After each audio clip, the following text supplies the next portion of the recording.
That's the top view. You're looking down. You're like a bird. You're looking right down in the water. There's a bug sitting there. And this is a lake that's perfectly smooth. But now what the bug starts to do is the bug starts to jiggle up and down. And when that bug jiggles up and down, that bug is a vibration, yeah? Right. And that's vibrating on a nice surface, yeah? Right. We're going to make what? Begin with a W. Ripples. All right, all right. We're going to make waves, gang. We're going to make waves, okay? And the waves kind of look like this.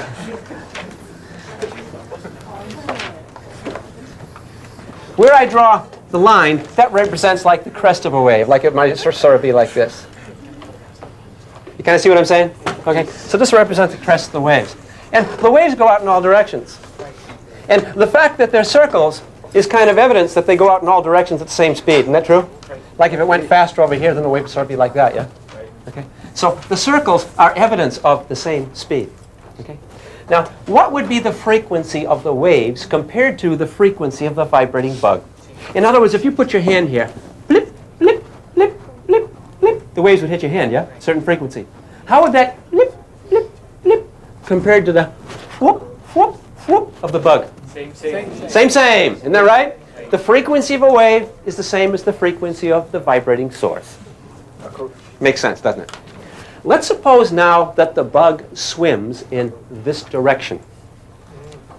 What the bug is going to do is the bug is going to swim in the direction of the waves that it's producing. And it continues to vibrate a little bit, yeah? Wouldn't the wave pattern look something like this?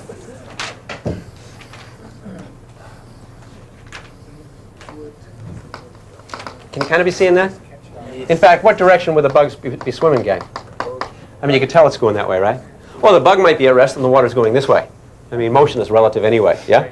Okay. Now, if I put my hand over here, would I get a higher speed wave, a lower speed wave, or the same speed wave? Check your neighbor. And make sure you're listening to the question that's being asked.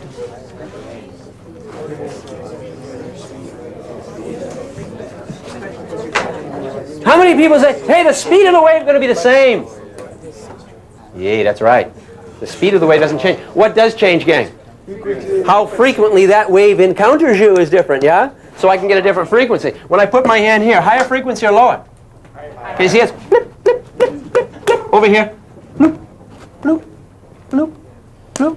That change in frequency due to motion of the source or the receiver is what we call the, named after a person. Okay, good. It is called it's a Doppler effect. That's right. The Doppler effect is the change of frequency when something moves toward you, away from you, that sort of thing. The change of frequency due to motion. Doppler effect. Let's suppose the bug swims faster and faster. And now the bug generates waves that are sort of like this. I got a question for you, gang. How fast is that bug swimming compared to wave speed? Same. What do you say? Same. Isn't that right? The bug is going as fast as the waves it produces. Now you say to the bug, hey, Mr. Bug, go a little faster, honey. And the bug goes, man, that bug has got a big problem. He goes, what's in front of the bug? All the waves the bug has generated in the forward direction are all piled up. That's constructive interference. When we talked about interference last time, constructive interference. And so it's all piled up in front there, huh? And so the bug finds it very, very difficult to go faster. Come on, bug, go fast. Bug said, I can't go faster. There's a wave barrier here. Do you see what the wave barrier is, gang? But that bug can go fast. That bug, right down the other side, and man, smooth sailing. So the bug can break through that barrier. And when the bug does that, you see we get something like this? Now the bug is swimming out in front of the waves it produces, and here's the bug right here. The bug says, hey, honey, smooth sailing. And you know what? You see where these waves overlap here, here, here, here, here? They don't overlap here, here, here. But notice right along the edges, where they all overlap, we get a V. You've watched bugs swimming through the water. You've watched ducks swimming through the water. You've watched birds swim. You've watched boats go. And you always notice the V shape behind, yeah? And you've always said, gee, I wonder what be making the V wave. And now you know the answer. And that V wave is a superposition of a whole lot of circles that all gang together on the edge and give you constructive interference out here, and there you go. Ain't that nice? This we call a bow wave, usually made by the bow of a boat. But you know what, gang?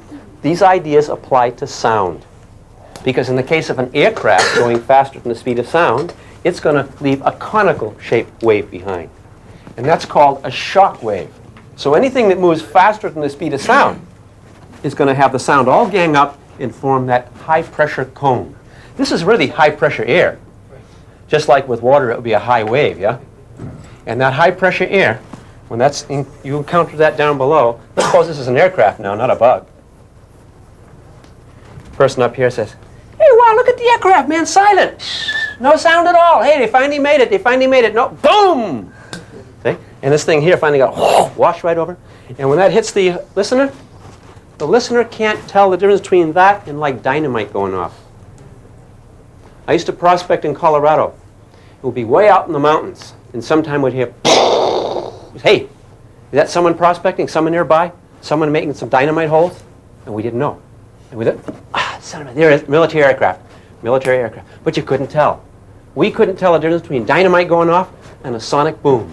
Because when this wave makes incident with your ear, that high pressure air, whoom, just like dynamite, boom, same thing. And you get that loud sound, sonic boom. Produced by what? Incidence of a shock wave. But you know what?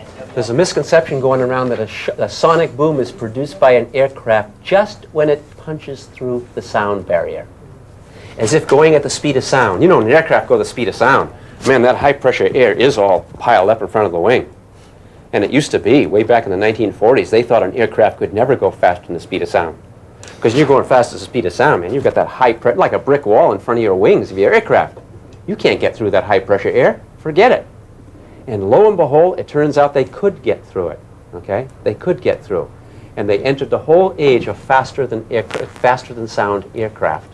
And when an aircraft is going faster than sound, nice and steady, no opposition. You keep going. And it drags behind that V behind it. If something goes as fast as the speed of sound, we call it Mach 1. If it goes twice the speed of sound, we call it Mach 2. Guess what it's called if it goes 3 times the speed of the sound? Check your neighbor. Mach. Ernst Mach, German physiker of long ago. It's named after him. Mach 1, Mach 2. Talk about cars, Mach 1, right? Mach 1 means, man, your car goes 750 miles an hour, or about 340 meters per second. That's fast. Sound travels fast. Not compared to light. About 1/1,000,000th as fast as light. But nevertheless, sound. About 750 miles an hour. So if you're in an aircraft going 600 miles an hour, you don't produce a shock wave. That's because the waves don't pile up in front. I mean, you're traveling along like this, okay? And your waves are sort of like this. See, the waves are still going faster than you're going. It's only, and as you go as fast as the sound, of course, then you get like this, okay? And you know what? Those waves don't pile up anywhere but right here. So when an aircraft is going to the speed of sound and a little bit faster, down here they don't get a sonic boom. You only get the sonic boom when it's going appreciably fast enough so that you can generate this shock wave like that. So the misconception is people think that airplanes produce sonic booms going as fast as sound. Not true. Or just going faster than sound. Not true. The sonic boom you hear might have been produced by an airplane that might have cracked the sound barrier an hour ago. And it drags it continuously behind. So that's a misconception, that it's only when the aircraft picks up that extra speed that the sonic boom is made. Not true. All the things with sonic booms you can answer, all the questions that might come up can be answered by considering the analogous, more easily visualized case of a motorboat in the water. You're with your friends, and you're sitting at the water's edge, and you're having your picnic. And we're talking about a river now, okay? And up the river comes a speedboat. And when that speedboat races by, what happens to your lunch that's right at the river's edge? It gets sloshed, right?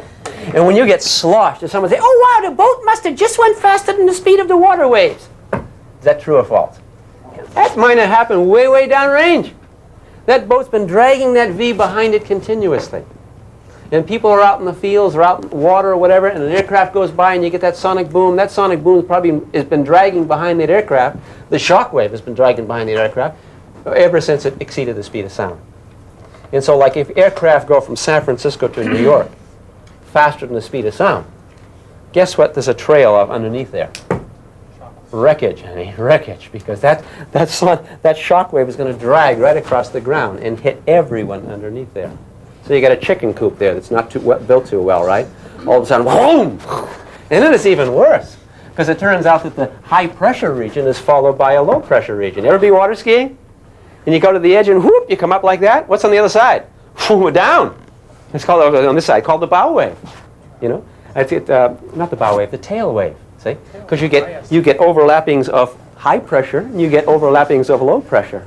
In the case of sound, you get overlappings of pressure. What do you call it? Compressions. Where all the compressions overlap, high pressure.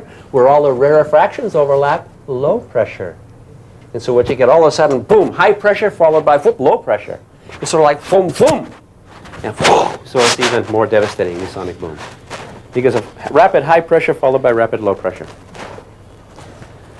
Questions?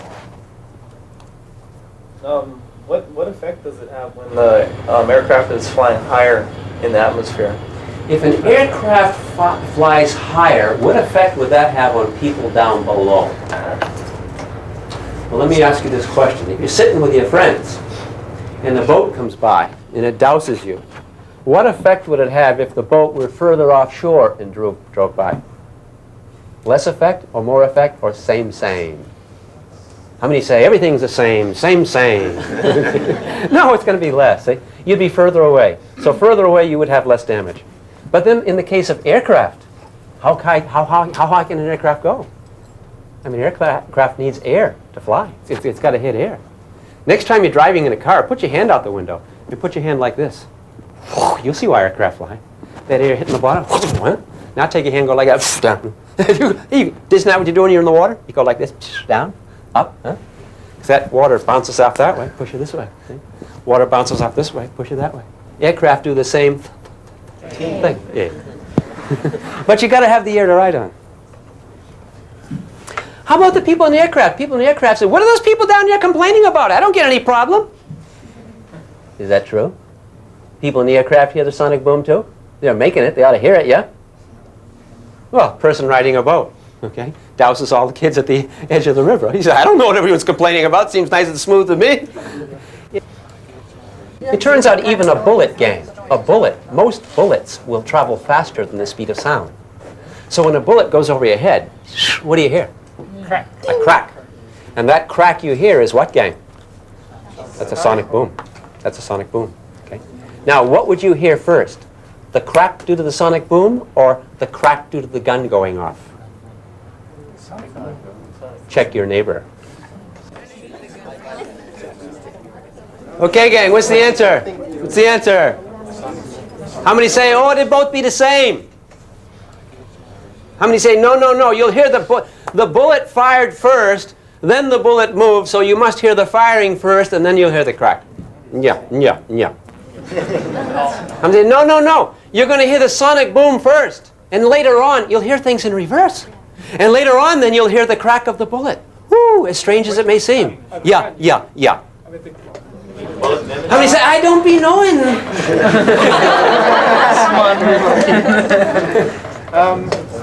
Lee's going to say, it seems to me it would be the same because you hear the crack of the bullet and then you hear the crack of the bullet. That's what you were saying anyway. So anyway, you were... hear the crack of the bullet, then you hear the crack of the gun. I'm sorry, Lee. I kind of get SU.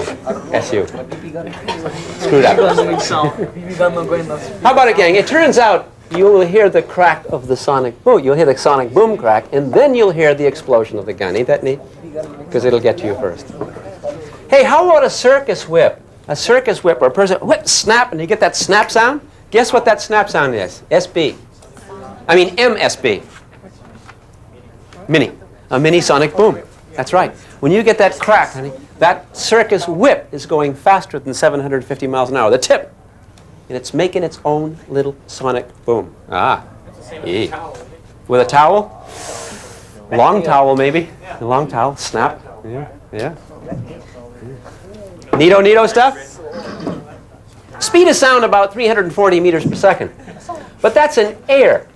And guess what's a poor conductor of sound? Begin with A. Air. The best we got, honey, okay? It turns out like in water, sound travels about 4 times faster. and in steel, about 15 times faster. You know, you kind of do that when you have, you get your two ears. Do you ever wonder how is it that someone can make a sound over here and you know it's there? Or here, and you know it's there? How do you know? How do you know where the sound is coming from? How many people have never wondered about things like this before? Okay. But we're wondering about them now, yeah? Huh? It's kind of neat. You know what happens? When a sound is made over here, guess which ear it gets to first? This one. And then this one. So what I have inside here is a computer, okay? And what I do is there, okay? So there, okay? You do that with stereo. Yeah, you really do. You adjust so that you can. You know where you get all fouled up is when you do it under the water. Under the water. You ever play tag with your friends, clicking rocks together? How many people have never done that with their friends? Click rocks together under the water. Okay? You know what you're going to do this weekend out at the bay, yeah? And you click the rocks together and see if you can find out where the rocks are clicking from. It turns out it's very difficult. You know why? Because even if it's over here, it gets to this ear and this ear, almost the same, 4 times the speed of sound gain. You are not equipped for that judgment. A dolphin is. Dolphin got 2 ears. Dolphin knows right, okay? Kind of hard with no neck. But nevertheless, you get the idea. You know about ultrasound, yeah? Ultrasound, high frequency sound. High frequency sound, very, very small wavelengths. And those small wavelengths can discern things. You know about how they send the sound waves into the stomach of a person having a baby or something like that? You don't want to send x-rays, do you? I mean, unless you don't like the kid already. No, you don't want to. You ultrasound waves, really, really neat. These ultrasound go right through, reflect, and give the information. Echoes, huh? The echoes of high-frequency sounds. And guess what maneuvers the same way in the sky at nighttime? Begin with a B, end with at. Bats, right on. Bats do the same thing. How do the bats catch little insects on the fly? They send out beep, beep, beep, beep. The beep hits the insect, bounces off. Beep, beep. Beep. Ah, whoom. Got it. Ain't that nice? Ain't that nice? Picks it up by sonar. Sonar. That means radar echo. Lee. Why wouldn't lower frequency sounds tell you where the insects were? A lower frequency, not so good, because a lower frequency is a long wavelength. Remember we talked before about seeing things small with long wavelengths like atoms? You just can't do it. Detail is not picked up. So what the bat does, it makes a chirp that we can't even hear. The chirps we hear are probably the leftover part. In a high frequency, have a small wavelength and can detect small things. It turns out dolphins, too. Dolphins perceive most of their environment with the sense of sound. Because they're way down there. It gets dark, gang. It gets murky, doesn't it? And how's a dolphin get around? In fact, the dolphins kind of got us beat in a little way. Because a dolphin can communicate with others with the same sense that they receive information. We receive most of our information by sight. Huh? Now, how do you give that back to other people in terms of sight? We can't. So we've invented a language. We have letters of the alphabet. We have grammar. We have words.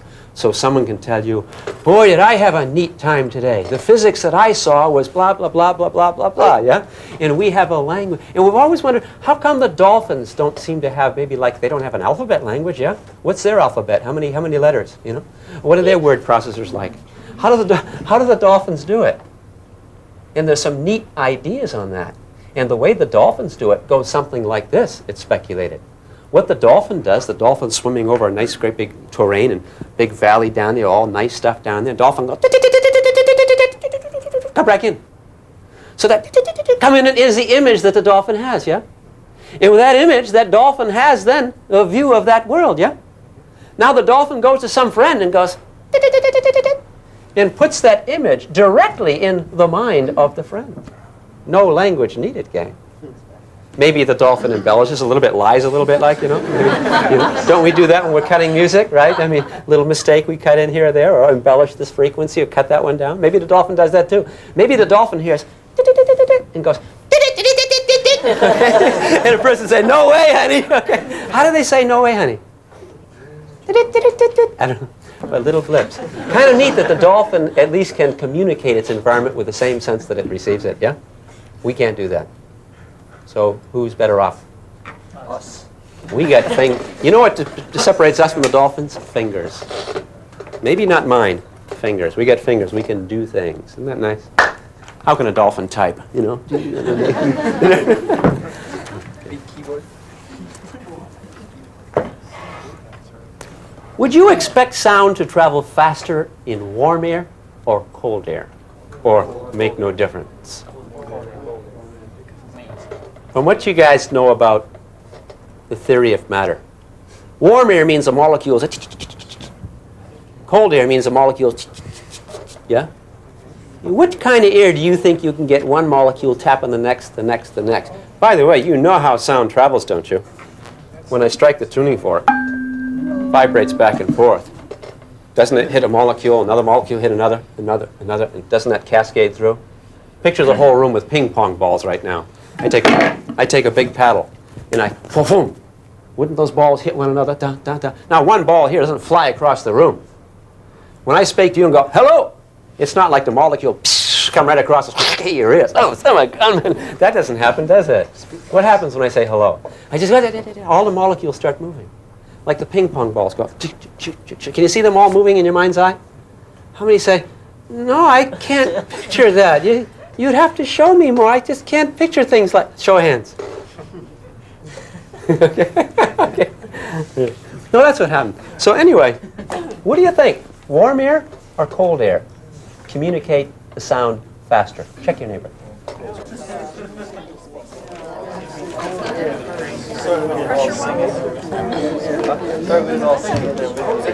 How many be saying, I think the sound would travel a little bit faster in the warm air?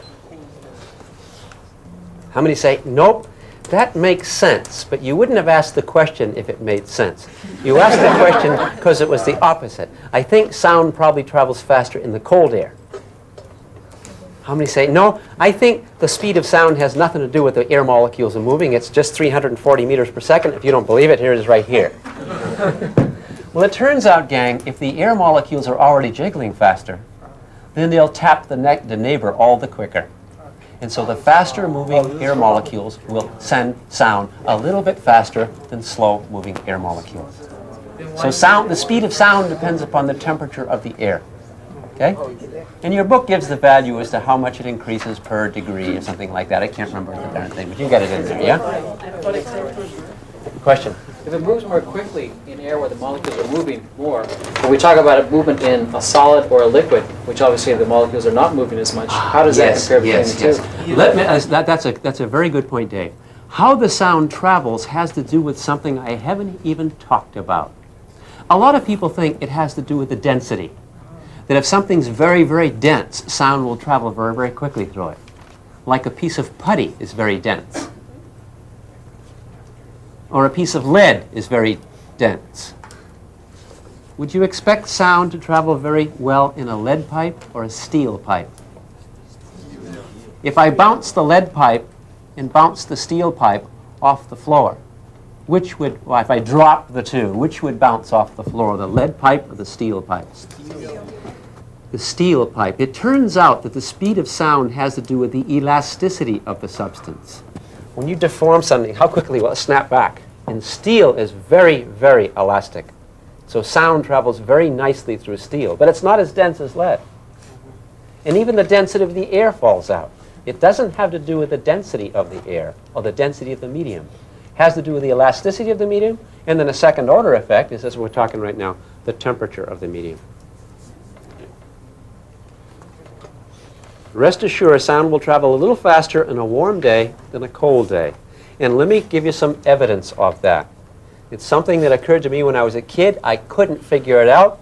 And later on, when I got into physics, boom, the answer to my question came. When I was a kid, I used to be a Boy Scout. And we used to go camping up at Camp Nye in Saugus, Massachusetts.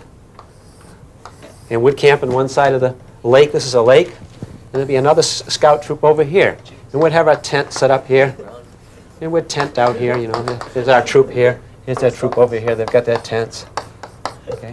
In the daytime, you could yell over to these guys, hey, you guys, how you doing? And they say, speak a little louder, I can't hear you.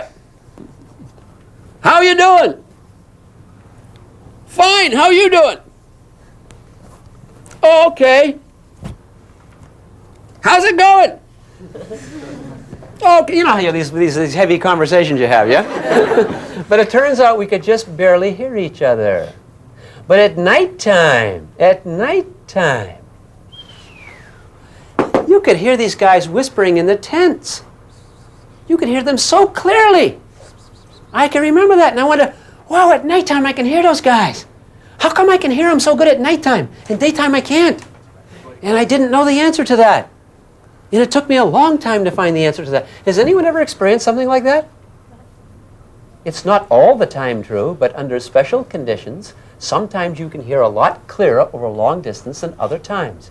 Let me tell you what happened, okay? It turns out that over here, let's suppose over here, someone says, hello, how are you?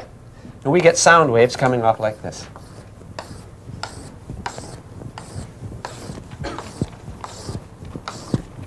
And the sound keeps going. Now it turns out the direction of sound will always be at right angles to the waves. So for example, like this, it's like that. And up here it's right angle, right angle, right angle. See that? So when all the air has the same temperature, then the sound will travel at equal speeds in all directions and form all these circles, yeah?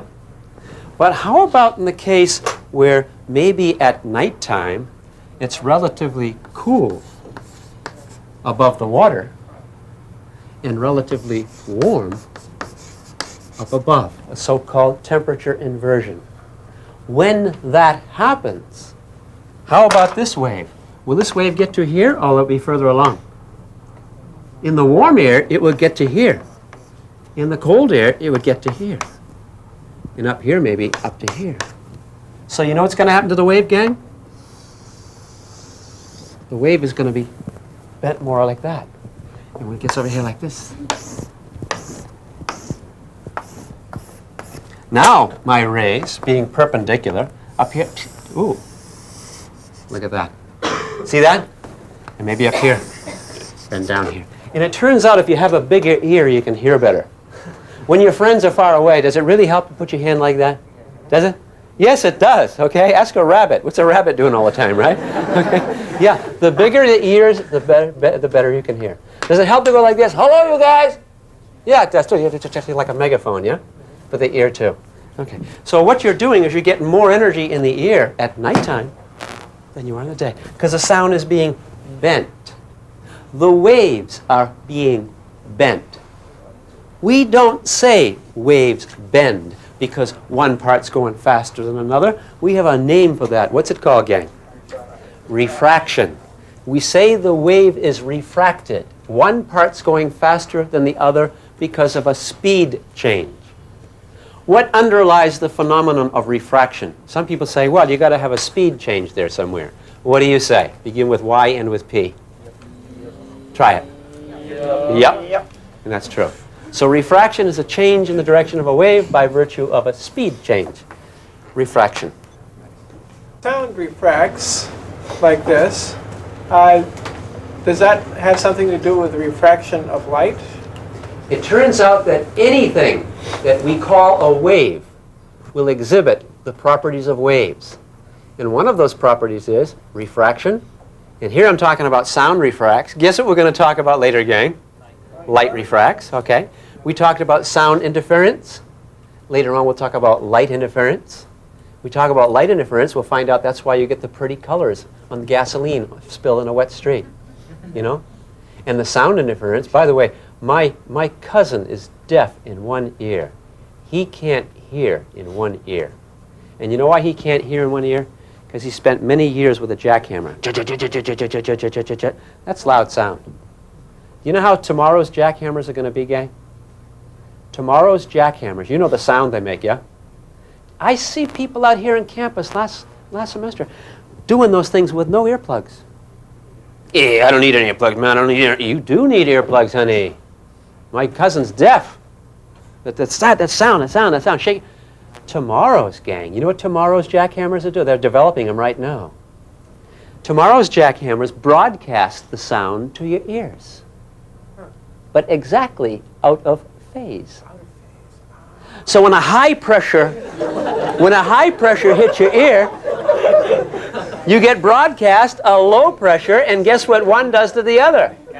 Cancels it out. So the guy with a jackhammer tomorrow, you're going down the street and you hear this noise, and you see these two guys like this just chatting with each other. You know what? Everything, all the jackhammer noise cuts out, but everything else doesn't. They don't hear it. Ain't that neat? Interference of sound. They'll interfere that, and it's nice for the health, too. The eardrummer's not going like that anymore either, see? It's come to hand. Nice, nice. Interference. So interference is a property of waves. And refraction and what other things? Oh, reflection, of course. Reflection, like echoes, yeah. Light can be reflected, yeah.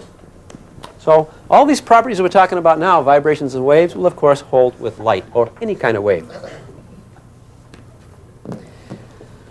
When you see these tuning forks on top of these boards, these are called sounding boards.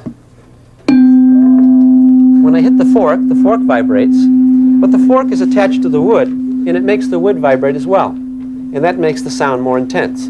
I think you can see when I put it toward you, the sound will go up. I'll pass it by the microphone in my chest, watch. You guys all hear that more, did you? No, not from your frame of reference, okay? All right now?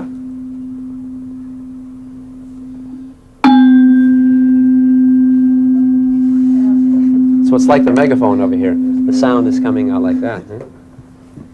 Here's a little tune. Here's a little music box.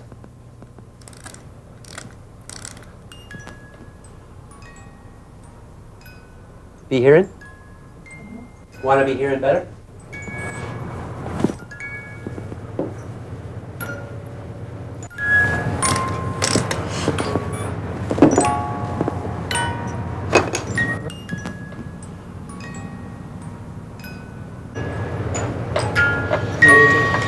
A little better, gang? Yeah. You like?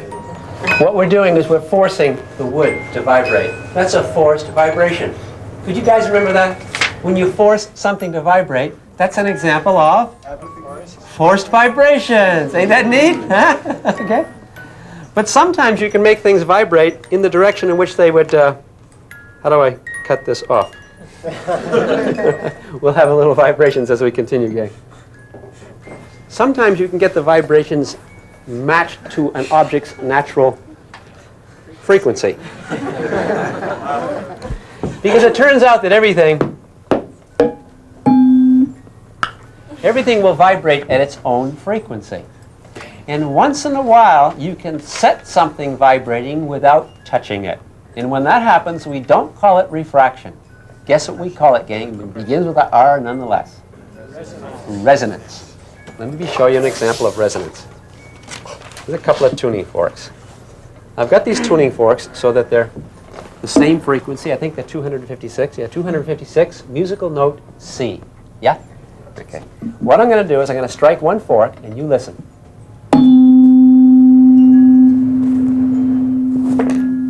Hear that? Now you guys think, oh, he really struck that one too. No, I didn't do it. Why don't we try it again? Watch. No. I can't resist horsing around.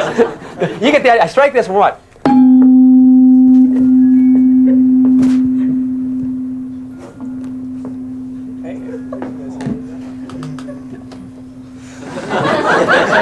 Either hand. Ain't that neat? Huh? The wonders of science. Yay, all right? We call that resonance, gang. Resonance. Now, HC. How come this resonated? We can understand resonance if we think small. This is something you can really understand. Watch. I'm going to strike this. These things are flap back and forth, yeah? Flaps back and forth. Isn't it like that ping pong ball hitting the balls, right? It's those things up back and forth too, yeah? And those that we have, whoop, don't they hit here? Yep. Do you believe that little pitter-patters of molecules could bend hard steel? Yep. How many say, oh no, that could never happen. Come on, I can set this thing vibrating with those little molecules, yeah? Yep. Okay, here we go. I hit this, boom. Boom. Now, let's slow it down.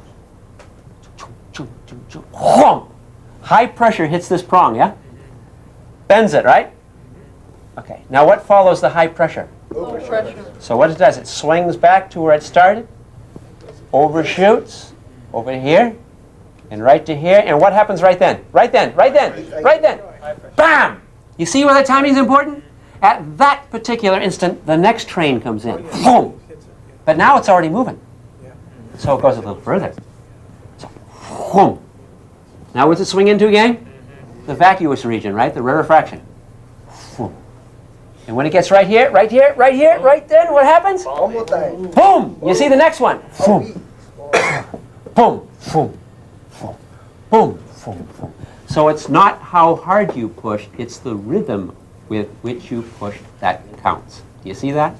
And if these are both the same frequency, you ever hear people talk about, oh, so-and-so's on my wavelength? They're kind of talking about that, see? If you have the same wave, same frequencies, then this one will set this into resonance. A couple of years ago, it must be 5 years ago now, I was skating through Golden Gate Park. I roller skate.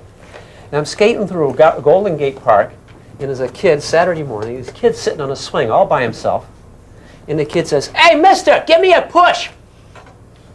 I look and I see all the wet, soggy grass between me and him, and I got to clank through all the grass, get my ball bearings all wet and everything. I says, "Oh, what'd you say, kid? You heard me. Come over here and give me a push." No. You know how some of the kids are today? The kid didn't say, "I know you're busy and I'm busy, one human being to another. I'd be ever so delighted if you would come over and take a little time off and give me a little push." Interaction between human types, huh, brother? There was no tone of that in his voice at all. And I said to the little kid, "I'll give you a push." And I clanked through the grass, and here's a little kid sitting there on a swing like that, right? And he sees the look of terror in my eye, and the little kid says, "Oh, don't push me too hard." I said, "I won't push you too hard, you son of a bitch. I'll push you nice and easy, okay?" So again, it's not how hard you push, it's what? It's the rhythm with which you push. And if you push right in rhythm, you can set up a very, very nice amplitude, see? A large amplitude, and that's what resonance is all about. Pushes at the right time. I used to have an old car. My God, it was a 54 Plymouth. And that 54 Plymouth had a loose front end. And it turned out at 30 miles an hour, gang, the frequency of the wheels lobbing at 30 miles an hour happened to correspond to the frequency of the whole front end. Bye-bye. So you're driving the car 28, 29, 30, blah, blah, blah, blah, blah, blah, blah. 31's okay. They said, "Well, how come that one speed, honey? How come that one speed, a magic speed?" It's no magic speed. You guys see it? See why? When you get the frequencies matched. One time I walk in a store, I see these glass shelves and all these radios on there. And what happened was when the notes from the radio would get to a certain pitch, the whole thing would vibrate. Then go down, the whole thing vibrate. You guys know what's going on? Yeah. Resonance, see? I was matching the frequency of the shelf. Because everything will vibrate at some frequency. And when that frequency is matched, you can get things to resonate. This happened tragically some time ago. It was in Dallas, Texas, some big hotel. All the people on the top were going, "Yay, yay, yay," and all bouncing up and down. And guess what the resonant frequency of the structure was? Yay, yay, yay. Boom, down it comes. Yeah. You know when people cross bridges? Military types going across a bridge. Before they hit the bridge, the honcho's going, "Hut, hut, hey, hut, hut. Hey, four, or step, step, step, step.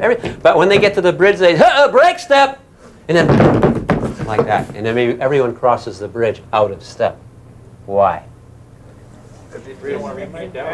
What if the resonant frequency of the bridge is hut, hut, hey, hut? You know what I'm saying? In fact, this happened in Manchester, England, some years ago. All the troops are following the honcho, and the honcho's counting cadence, and he goes across, hut, hut, hut, and he's ahead, and he keeps going. He's on the other side of the bridge, hut, hut, hut, and the people, wipe out city.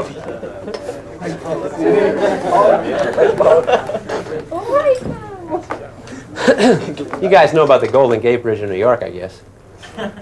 How the Golden Gate Bridge is got the same resonance. Yeah, they really screwed up on this, man. Talk about the disaster of the earthquakes. The Golden Gate, the George Washington Bridge. George Washington Bridge. You guys be knowing the George Washington Bridge has a resonant frequency that's equal to that of a cat's trot? You guys know about that? Cat, yeah, medium-sized cat. Who's from New York City? They can back me up on this. You want to walk across the George Washington Bridge, they got a little cat guard, a little sign, "No cats." Now, a lot of people think that's cute and that's a joke, but come on, you physics types, we know what, right? You know how a cat runs, by the way. You get a cat running. blip, blip, blip, blip, blip, blip, blip, blip, blip, blip. 20 minutes later, blip, blip, blip, blip, blip, blip. Beautiful timing. How about a dog? Blip, blip, blip, blip, blip, blip, blip. All a minute. No, don't count. But the cats, honey. Guess what they found out that the natural frequency of the George Washington Bridge is? So what would happen if you let a cat run across that bridge? You know, you guys, you noticed when I hit this that these air molecules bent the steel. You had evidence of that. You heard it, right? So, oh, well, maybe little air molecules can bend steel, but not a cat. How about it, gang? You know what happened? That cat went across that bridge, blip, blip, blip, blip. In World War II, that's why they up there all the time looking for cats. There might be some, there might be some spy, let a little cat go and take our whole bridge down, man. But can't they build some kind of damper or something? Oh, no, there's no way to protect against the cat's paw. No, we're at the victim of cats. I'm not going to... I think, you know, I woke up in a dream recently. I woke up in a dream, and I dreamed I was going across that bridge, and I had the, you know, that stones on the radio and everything going. And all of a sudden, looked down in my dream, and I saw a cat running right beside me. I mean, talk about waking up in a cold sweat. Could you imagine? What could be a more horrible thing to be right in the middle of the George Washington Bridge and seeing a cat run beside you, right? I'm talking about those calico color jobs, the 3 color jobs. You know what I'm talking about? Okay? Bring that whole bridge right down. Would you like to see a movie of a cat that brings the bridge down? Yes. Some of you guys thinking, oh, you're horsing around. You're not being serious. Let me ask you a question. Am I the type of person who would not be serious with you? Yeah. Would you like to see a movie of the catastrophic collapse of such a bridge by a cat? Yeah. 9-pound calico-colored cat? Okay. Well, let's see that movie right now. Here's a similar bridge in the state of construction. And it's the Tacoma Narrow Bridge in the state of Washington. Look at the size of those girders.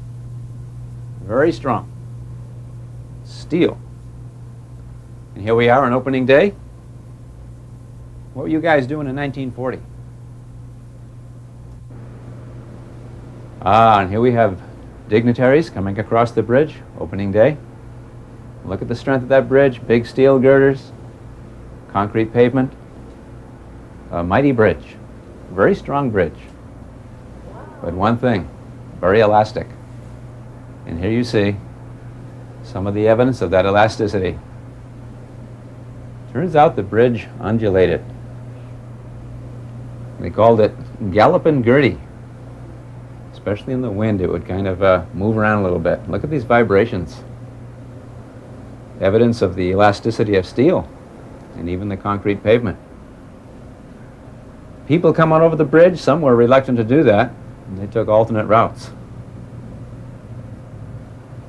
Galloping Gertie. Whoop, look at this, look at this. A slight gale one day. Whoop, I shouldn't say gale. When the cat was released on this bridge one day, look what happens here.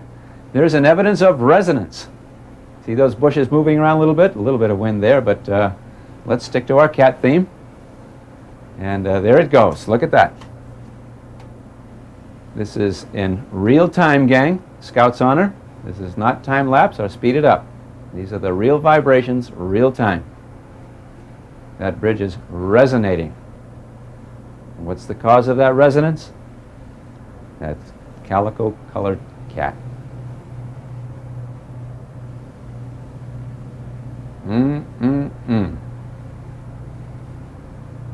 They sent a fellow out there to kick the cat off the bridge, but the animal rights activist said, no, let the cat do its own thing.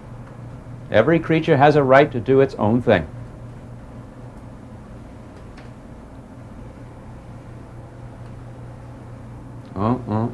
If you look very carefully, in the middle of the picture, you can see the cat.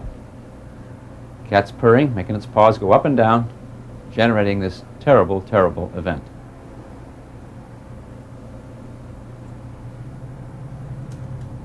Turns out this bridge was inadvertently uninsured. Turns out the insurance premiums were unpaid by a city official. And that turned out to be a disaster financially for the city, as we'll see very soon. Do you really believe that a cat's generating this, gang?